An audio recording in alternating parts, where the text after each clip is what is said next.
A+2 സ്വാഗതം. ഇന്ന് വളരെ പ്രധാനപ്പെട്ട ഒരു വിവരം നിങ്ങളുമായി പങ്കുവെക്കുന്നു. ഇത് ഭിന്നശേഷി വിഭാഗക്കാർക്ക് വളരെ കുറഞ്ഞ പലിശ നിരക്കിൽ വീട് വെക്കുന്നതിന് വായ്പ ലഭിക്കുന്ന മെറി ഹോം എന്ന പദ്ധതിയെക്കുറിച്ചിട്ടുള്ള വിവരമാണ്. അടുത്ത ദിവസം ഇതിൻ്റെ പലിശ നിരക്ക് 7% സർക്കാർ കുറച്ചിട്ടുണ്ട്. 50 ലക്ഷം രൂപ വരെയുള്ള വായ്പയ്ക്കാണ് 7% പലിശ നിരക്ക് കുറച്ചിട്ടുള്ളത്. ഭിന്നശേഷിക്കാർക്ക് വീട് നിർമ്മിക്കുന്നതിന് മാത്രമല്ല, വീട് വാങ്ങുന്നതിന് വേണ്ടിയും ഈ ലോൺ ഉപയോഗിക്കാം. സാമൂഹ്യ നീതി വകുപ്പിന് കീഴിലുള്ള കേരള സംസ്ഥാന ഭിന്നശേഷി ക്ഷേമ കോർപ്പറേഷനാണ് ഈ വായ്പ നൽകുന്നത്. ഒരു കാര്യം പ്രത്യേകം ഓർക്കുക, ഭിന്നശേഷിക്കാർക്ക് ഈ ഹോം നിർമ്മാണത്തിനായി, അതായത് വീട് നിർമ്മാണത്തിനായി ലഭിക്കുന്ന ഏറ്റവും കുറഞ്ഞ പലിശ നിരക്ക് ഈ വായ്പയ്ക്കാണ് ലഭിക്കുന്നതെന്ന് പ്രത്യേകം ഓർമ്മിപ്പിക്കുന്നു. പ്രോസസ്സിംഗ് ചാർജ് ഇല്ല. ലളിതമായ നടപടിക്രമങ്ങൾ മാത്രമേ ഇതിന് വേണ്ടതുള്ളൂ. ഇതിൻ്റെ അപേക്ഷാ ഫോറം ലഭിക്കുന്നതിന് സംസ്ഥാന ഭിന്നശേഷി ക്ഷേമ കോർപ്പറേഷൻ്റെ തിരുവനന്തപുരത്തുള്ള പൂജപ്പുര ഓഫീസിൽ നേരിട്ട് ബന്ധപ്പെടാം. അല്ല എങ്കിൽ ഇതിൻ്റെ അപേക്ഷാ ഫോറവും വിശദ വിവരങ്ങളും നിങ്ങൾക്ക് ലഭിക്കുന്നതിന് www.hpwc.kerala.gov.in എന്ന വെബ്സൈറ്റിൽ നിങ്ങൾക്ക് ലഭിക്കും. 0471234776 എന്ന ഫോൺ നമ്പറിലും 9497281896 എന്ന മൊബൈൽ നമ്പറിൽ നിന്നും നിങ്ങൾക്ക് ഇതിൻ്റെ കൂടുതൽ വിവരങ്ങൾ ലഭിക്കുകയും ചെയ്യും. അപേക്ഷാ ഫോറം ഡൗൺലോഡ് ചെയ്തെടുക്കുമ്പോൾ അപേക്ഷാ ഫോറത്തിൽ നിങ്ങൾ പൂരിപ്പിച്ച് നൽകേണ്ട ചില വിവരങ്ങൾ കൂടി നിങ്ങളുടെ ശ്രദ്ധയിൽപ്പെടുത്താം. നിലവിൽ ഏതെങ്കിലും വായ്പ എടുത്തിട്ടുണ്ടെങ്കിൽ ആ വിവരം രേഖപ്പെടുത്തണം. ലൈഫ് പദ്ധതിയുടെ ധനസഹായം നിങ്ങൾക്ക് ലഭിച്ചിട്ടുണ്ടെങ്കിൽ അതിൻ്റെ വിവരം നിങ്ങൾ കാണിക്കേണ്ടതുണ്ട്. കെട്ടിടം നിർമ്മിക്കാൻ ഉദ്ദേശിക്കുന്നതിന് വേണ്ടി നിങ്ങൾ പെർമിറ്റ് തദ്ദേശ സ്ഥാപനത്തിൽ നിന്നും എടുത്തിട്ടുണ്ടെങ്കിൽ ആ വിവരം നിങ്ങൾ കാണിക്കേണ്ടതുണ്ട്. വീട് വാങ്ങാനാണ് ഉദ്ദേശിക്കുന്നതെങ്കിൽ വാങ്ങുന്നതിനായുള്ള കരാർ ഉടമ്പടിയുടെ പകർപ്പ് നിങ്ങൾ ഹാജരാക്കേണ്ടതുണ്ട്. അതുപോലെ ഈ കോർപ്പറേഷനിൽ നിന്നും മുമ്പ് ഏതെങ്കിലും വായ്പ എടുത്തിട്ടുണ്ടെങ്കിൽ അതിൻ്റെ വിവരം അപേക്ഷാ ഫോറത്തിൽ കാണിക്കണം. നിലവിൽ നിങ്ങൾക്കുള്ള വസ്തുക്കളുടെ വിവരം നിങ്ങൾ നൽകേണ്ടതുണ്ട്. തിരിച്ചടവ് കാലാവധിയും പ്രതിമാസം നിങ്ങൾ അടയ്ക്കുന്ന തുകയും നിങ്ങൾ അപേക്ഷാ ഫോറത്തിൽ രേഖപ്പെടുത്തേണ്ടതുണ്ട്. കൂടാതെ ഈ അപേക്ഷാ ഫോറത്തിൽ 2 സാക്ഷികളും ഒപ്പുവെച്ച് നൽകേണ്ടതുണ്ട്. ഇനി ഈ ലോൺ, അതായത് 50 ലക്ഷം രൂപ വരെയുള്ള 7% പലിശ നിരക്കിലുള്ള ഈ ലോൺ കിട്ടുന്നതിന് ഏതൊക്കെ നിബന്ധനകളാണ് വേണ്ടത് എന്ന് മനസ്സിലാക്കിയിരിക്കണം.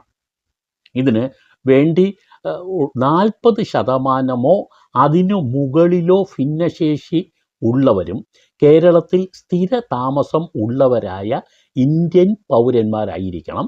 സർക്കാർ ജീവനക്കാർക്ക് വായ്പാ കാലാവധിയേക്കാൾ 2 വർഷത്തിന് മുകളിൽ സർവീസ് കാലാവധി ഉണ്ടായിരിക്കുകയും വേണം. വായ്പാ തുക അഥവാ നെറ്റ് സാലറിയുടെ പരമാവധി 25 ഇരട്ടി വരെ ലോൺ അനുവദിച്ച് ലഭിക്കും. ലോൺ നിശ്ചയിക്കുന്നത് പ്രോജക്റ്റ് അപ്രൈസൽ കമ്മിറ്റിയുടെ തീരുമാനപ്രകാരമായിരിക്കും. ജാമ്യം, ശമ്പള സർട്ടിഫിക്കറ്റ്, വീട് നിർമ്മിക്കുന്ന അഥവാ നിലവിൽ വീട് നിൽക്കുന്ന വസ്തുവിൻ്റെ ആധാരവും മറ്റ് അനുബന്ധ രേഖകളും നൽകേണ്ടതുണ്ട്. പലിശ നിരക്ക് നേരത്തെ സൂചിപ്പിച്ചിട്ടുണ്ട് എന്ന് ഓർത്തിരിക്കുക.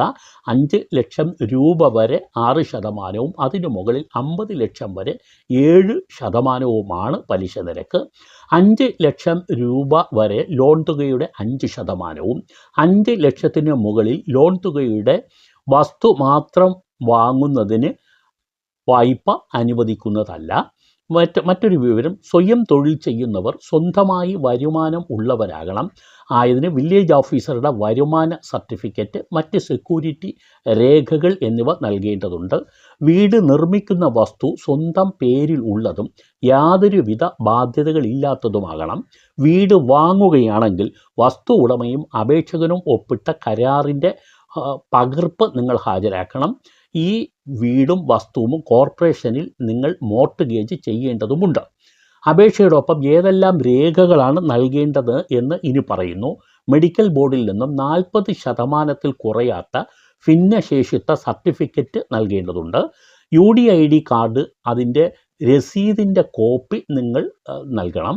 വയസ്സ് തെളിയിക്കുന്ന രേഖ, അതായത് ജനന സർട്ടിഫിക്കറ്റോ SSLC ബുക്കോ ആധാർ കാർഡോ നൽകേണ്ടതുണ്ട്. Passport size full size photo 2 എണ്ണം വീതം നിങ്ങൾ നൽകേണ്ടതുണ്ട്. പാസ്പോർട്ട് സൈസ് ഫോട്ടോയും വേണം, ഫുൾ സൈസ് ഫോട്ടോയും വേണം എന്ന് ചുരുക്കം. ആധാർ, പാൻ, വോട്ടേഴ്സ് ID കാർഡുകളുടെ പകർപ്പ് നൽകണം. റേഷൻ കാർഡിൻ്റെ 1-2 പേജുകളുടെ കോപ്പി നൽകണം. ശമ്പള സർട്ടിഫിക്കറ്റ് നൽകുമ്പോൾ അതിൻ്റെ മാതൃകയിൽ ഉള്ളതാണ് സാക്ഷ്യപ്പെടുത്തി നൽകേണ്ടത്. നിർമ്മിക്കാൻ ഉദ്ദേശിക്കുന്ന വീടിൻ്റെ പ്ലാൻ, എസ്റ്റിമേറ്റ് എന്നിവ തദ്ദേശ സ്ഥാപനം അംഗീകരിച്ചതും നൽകേണ്ടതുണ്ട്. ഭവന നിർമ്മാണം നടത്താൻ ഉദ്ദേശിക്കുന്ന അപേക്ഷകൻ്റെ പേരിലുള്ള വസ്തുവിൻ്റെ ഇനി പറയുന്ന രേഖകൾ നിങ്ങൾ നൽകണം. 1. അസൽ പ്രമാണം, മുൻ പ്രമാണം ഉണ്ടെങ്കിൽ അത്. 14 വർഷത്തെ വസ്തു സംബന്ധമായ ബാധ്യതാ സർട്ടിഫിക്കറ്റ്, വസ്തുവിൻ്റെ വർഷത്തെ കരം അടച്ച രസീത്, ലൊക്കേഷൻ സർട്ടിഫിക്കറ്റ്, കൈവശാവകാശ സർട്ടിഫിക്കറ്റ്, വില നിർണയ സർട്ടിഫിക്കറ്റ്. മേൽപ്പറഞ്ഞ എല്ലാ രേഖകളും സർക്കാർ പ്ലീഡറെ കൊണ്ട് പരിശോധിപ്പിച്ച ഒരു ടൈറ്റിൽ സർട്ടിഫിക്കറ്റും നൽകാനുണ്ട്. വീടും വസ്തുവും വാങ്ങുന്നതിന് അഥവാ വാങ്ങാൻ ഉദ്ദേശിക്കുന്ന വസ്തുവിൻ്റെയും വീടിൻ്റെയും വില നിർണയ സർട്ടിഫിക്കറ്റിനോടൊപ്പം ഒരു ടൈറ്റിൽ സർട്ടിഫിക്കറ്റ് കൂടി ഹാജരാക്കേണ്ടതുണ്ട്. വായ്പാ തുക തവണകളായി മാത്രമാണ് അനുവദിക്കുക. ആദ്യ ഗഡു ലഭിച്ച് 3 മാസത്തിനകം വായ്പ പൂർണ്ണമായും കൈപ്പറ്റേണ്ടതുണ്ട്. 3-ാം മാസം മുതൽ തിരിച്ചടവ് ആരംഭിക്കേണ്ടതുമുണ്ട്. സ്വയം തൊഴിൽ സംരംഭകരാണെങ്കിൽ അവരുടെ പ്രായം, വരുമാനം എന്നിവയുടെ അടിസ്ഥാനത്തിലായിരിക്കും വായ്പാ തുകയും തിരിച്ചടവും നിശ്ചയിക്കുന്നത്. നിങ്ങൾ അയക്കേണ്ട ഈ അപേക്ഷ പൂരിപ്പിച്ച് ബന്ധപ്പെട്ട രേഖകളുമായി നിങ്ങൾ അയച്ചു നൽകേണ്ടത് മാനേജിംഗ് ഡയറക്ടർ, കേരള സംസ്ഥാന ഭിന്നശേഷി ക്ഷേമ കോർപ്പറേഷൻ, പൂജപ്പുര, തിരുവനന്തപുരം എന്ന വിലാസത്തിലാണ്. ഇത് സംബന്ധിച്ചിട്ടുള്ള കൂടുതൽ വിവരങ്ങൾക്ക് നിങ്ങൾ ബന്ധപ്പെടേണ്ട ഫോൺ നമ്പർ നേരത്തെ പറഞ്ഞിരുന്നു. ആ നമ്പറിൽ തീർച്ചയായും നിങ്ങൾ ബന്ധപ്പെടുകയാണെങ്കിൽ നിങ്ങൾക്ക് ഇത് സംബന്ധിച്ചിട്ടുള്ള കൂടുതൽ വിവരങ്ങൾ ലഭ്യമാവുകയും ചെയ്യും. ഫോൺ നമ്പർ ഒരിക്കൽ കൂടി പറയാം: 0471234776. മറ്റൊരു നമ്പർ കൂടിയുണ്ട് 047123222065. ഇനി മൊബൈൽ നമ്പറാണെങ്കിൽ 9497281896 എന്നുള്ളതാണ്. വെബ്സൈറ്റ് നേരത്തെ പറഞ്ഞിരുന്നു, www.hpwc.kerala.gov.in എന്നുള്ളതാണ്. ഈ അപേക്ഷാ ഫോറം നിങ്ങൾ വെബ്സൈറ്റിൽ നിന്നും ഡൗൺലോഡ് ചെയ്ത് പൂരിപ്പിച്ച് രേഖകളുമായിട്ടാണ് നൽകാനുള്ളത്. സംശയമുള്ളവർ കമൻറ്റ് ബോക്സിൽ ചോദിക്കുക, അല്ലെങ്കിൽ നിങ്ങൾക്ക് നേരത്തെ നൽകിയ ഫോൺ നമ്പറിൽ ബന്ധപ്പെടുകയും ചെയ്യാം. ഫോൺ നമ്പർ ഡിസ്ക്രിപ്ഷനിൽ കൊടുത്തിട്ടുണ്ട്. ഇത് പ്രധാനപ്പെട്ട ഒരു വായ്പാ പദ്ധതി ആയതുകൊണ്ട്, ഭിന്നശേഷിക്കാർക്കായതുകൊണ്ടും നിങ്ങൾ ദയവായി ഇത് മറ്റുള്ളവർക്ക് വേണ്ടി ഷെയർ ചെയ്താൽ ഇത് കേൾക്കുന്നവർക്ക് അത് പ്രയോജനപ്പെടും. അങ്ങനെയുള്ള നന്മയും നമുക്ക് ചെയ്യാൻ കഴിയും എന്ന് എല്ലാവരെയും ഓർമ്മിപ്പിക്കുന്നു. നന്ദി.